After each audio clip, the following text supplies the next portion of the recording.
اما بعد فاعوذ باللہ من الشیطان الرجیم بسم اللہ الرحمن الرحیم ان اللہ وملائکتہ یصلون علی النبی یا ایھا الذین آمنوا صلوا علیہ وسلموا تسلیما۔ بے شک اللہ اور اس کے فرشتے نبی کریم صلی اللہ علیہ وسلم پر ایمان بھیجتے ہیں۔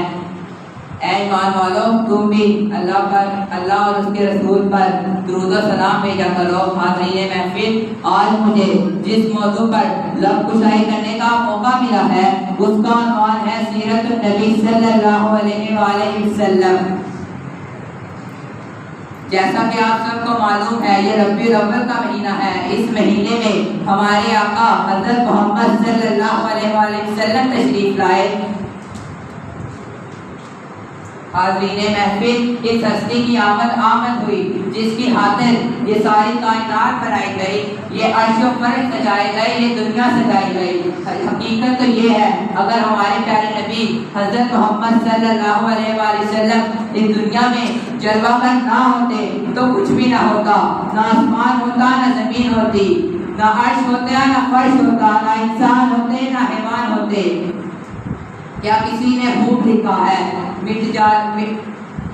مٹتے ہیں مٹ جائیں گے عطا تیرے، مٹتے ہیں مٹ جائیں گے عطا تیرے، نہ مٹا ہے نہ مٹے گا کبھی چرچا تیرا۔ ہمارے پیارے نبی حضرت محمد صلی اللہ علیہ وسلم کے بہت سے معجزات ہیں، مگر ان میں سے کچھ میں آپ کے سامنے پیش کرنا چاہتا ہوں۔ بخاری شریف کی حدیث ہے چاند کے دو ٹکڑے ہونا میرے پیارے آقا کا بہت عظیم معجزہ ہے۔ اس معجزے میں کئی معجزات ہیں۔ دن بہ دن حالات دن بہ دن ترقی جانب رواں تھے۔ ابو جہل نے خط لکھا یمنی کے بادشاہ حبیب کو کہ میرا بھتیجا ہے جو خود کو اللہ کا نبی ثابت کر رہا ہے اور جتنے بھی خدا ہیں ان کو جھوٹا ثابت کر رہا ہے، تو آ اور آ کر ہمارا فیصلہ کر۔ حبیب یمنی یمن سے چلتا ہے اور عرب میں آتا ہے، یعنی ابو جہل کے پاس آتا ہے اور کہتا ہے کیا ماجرا ہے؟ تو ابو جہل کہتا ہے کہ جو وہ کہتا ہے وہ ہو جاتا ہے۔ حبیب یمنی نے آقا کی تحریک پر قدم رکھا، آقا نے اسے نگاہ نبوت کی نظر سے دیکھا، اسے اپنا بنا دیا۔ حبیب یمنی نے کہا اگر تم اللہ کے نبی ہو تو میرے دو سوالوں کے جواب دو۔ ابو جہل نے کہا یہ تو جادوگر ہے۔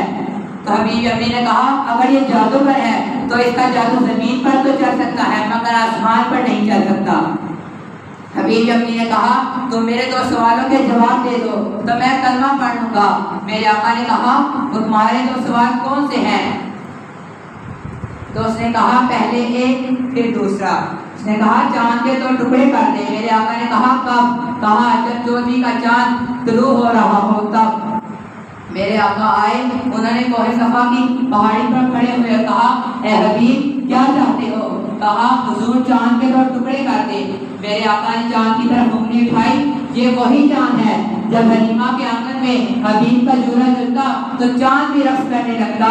میرے آقا نے چاند کی طرف انگلی اٹھائی، ادھر چاند کو لفظ ہوا، ادھر حبیب یمنی آقا کی قدموں میں گرا کہنے لگا حسن بے مثال ویکھ کے آمینہ دا لال ویکھ کے، حسن بے مثال ویکھ کے آمینہ دا لال ویکھ کے، پورا نو بھی عشق آ گیا آمینہ دا لال ویکھ کے، یمنی نے بھی کلمہ پڑھیا انگلی لا کمال ویکھ کے۔ میرے آقا نے کہا دوسرا سوال کیا ہے؟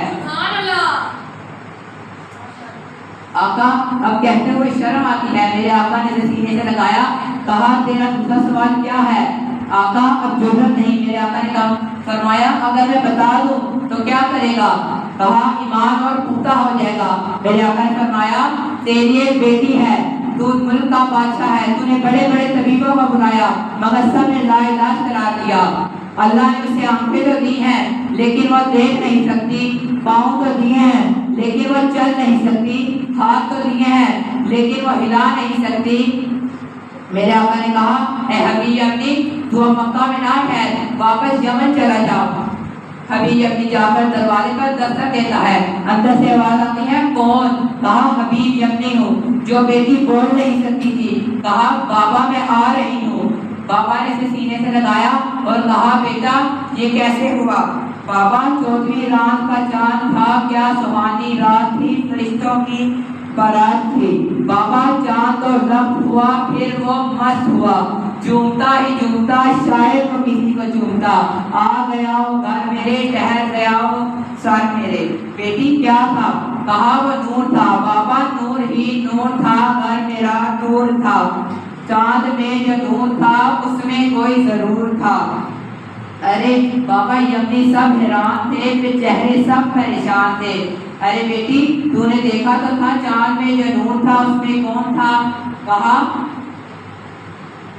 بیٹی سوچ کے کہتی ہے بابا آبرو آنکھیں ایسی زلفیں جیسے کاف تھا، چاند میں تو داغ تھا مگر ان کا چہرہ صاف تھا۔ بیٹی نام پوچھا؟ کہا غیر سے آواز آ رہی تھی کہ سب کا یہ طبیب ہے، رب کا یہ حبیب ہے، نبیوں کا امام ہے، محمد اس کا نام ہے، خیال کا یقین ہے، محمد بے عیب ہے، اب تو تم بھی مان لو یہی علم ہے۔